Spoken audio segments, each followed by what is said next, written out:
The mountain villages around Yushu are difficult to reach due to poor traffic conditions, but they don't prevent rescue efforts to help the villagers who are suffering even more than those inside town. Our reporter Xu Jiaochun brings us a story about a teenage llama in a remote village whose family has been helped by the militia from Sichuan province. The impressive scene of cleaning up the debris is common over the last 4 days. But this scene takes place in Changgu, a village 20 kilometers away from downtown Yushu. These people are hoping to find the grain and valuables of the parents of Jimba Tatsi. 15-year-old Jimba is a lama in the nearby temple. His grandfather was killed in the earthquake, and his parents' house was destroyed. The entire family was in despair until the militia appeared 3 days after the earthquake. I didn't know what to do when I saw my home had been ruined, but I knew there must be someone coming to save us. I watched TV and saw many people were helping the victims in the Sichuan earthquake. He'll come to help us too. Heishui militia became nation famous for their effective rescue work in the Wenchuan earthquake 2 years ago.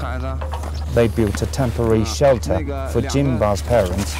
Even though Jimba's father lost his father, he feels more or less consoled as the rest of the family doesn't have to stay outdoors. The disaster makes the young monk reflect on life. I have to stay at home now, looking after my younger brothers and sisters. This is very different from my life in the temple, but I'm not afraid of all this when I see them working hard on the damaged houses. I'd rather stay in the plastic house they built. It's safe. Jimba's parents rely on him more than ever.